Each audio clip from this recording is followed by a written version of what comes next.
هل كنت تعرف ان نادي سيراميكا كليوباترا عامل مكافأة للعيبة بتاعته لو فازوا على بيراميدز الماتش الجاي يوم الجمعة الجاية في الجولة 18 من الدوري المصري 300,000 جنيه؟ ايوه، كل لاعب هيكون ليه مكافأة 300,000 جنيه في حالة الفوز على نادي بيراميدز. تعالوا نتكلم الاول على دوري ابطال افريقيا وبعد كده نرجع للدوري المصري تاني وموضوع سيراميكا. بيراميدز يا جماعة قدر يتصدر المجموعة بتاعته ب 16 نقطة، يعني فاز كل الماتشات وتعادل مباراة واحدة بس اللي هي كانت نهضة البركان في المغرب. ومع العلم برضو ان بيراميدز اعلى فريق مسجل اهداف برصيد 14 هدف واقوى خط دفاع لانه استقبل بس هدفين في مرحله المجموعات. الحمد لله اللي بيراميدز بيعمله والشغل اللي في صمت وان هو بيجيب الصفقات اللي محتاجها بس ماشي كويس قوي، وان شاء الله نكمل ونوصل للنجمه الثانيه وناخد دوري ابطال افريقيا للمره الثانيه على التوالي. بس يوسفني اقول لك ان محمد حمدي المعار لينا من نادي انبي ما لحقناش نأيده في قائمه افريقيا، بس الماتش اللي فات شفنا مفاجاه كبيره قوي، والمفاجاه كانت باك ليفت ناشئ من بيراميدز عنده 18 سنه مواليد 2007 اسمه يوسف شيكا. وبصراحه عمل اداء كويس واشترك في كذا كوره وطلع كذا كوره من المنطقه وكان بيلعب بثقه، فاللاعب ده باذن الله هيبقى تعويض كبير لبيراميدز في دوري ابطال افريقيا مع كريم حافظ. واخيرا احنا في 6 فرق عرب صعدوا لدور الثمانيه في دوري ابطال افريقيا، ان شاء الله البطوله دي هتبقى قويه جدا، وفي انتظار القرعه اللي هتتعمل النهارده ونشوف بيراميدز هيواجه مين في دور الثمانيه اللي ان شاء الله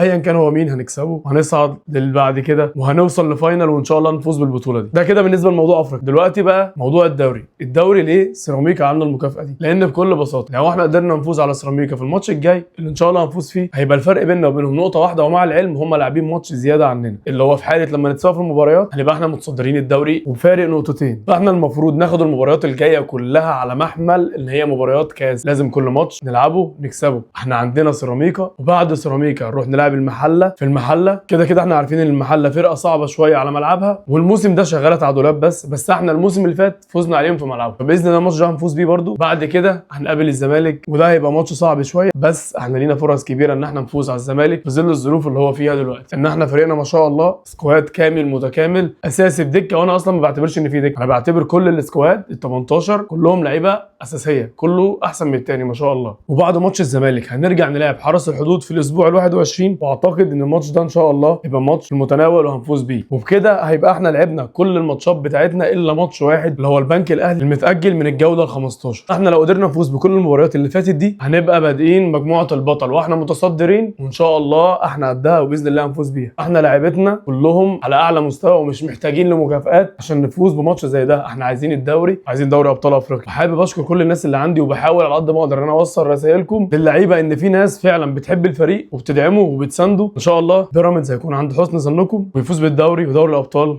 للمره الثانيه.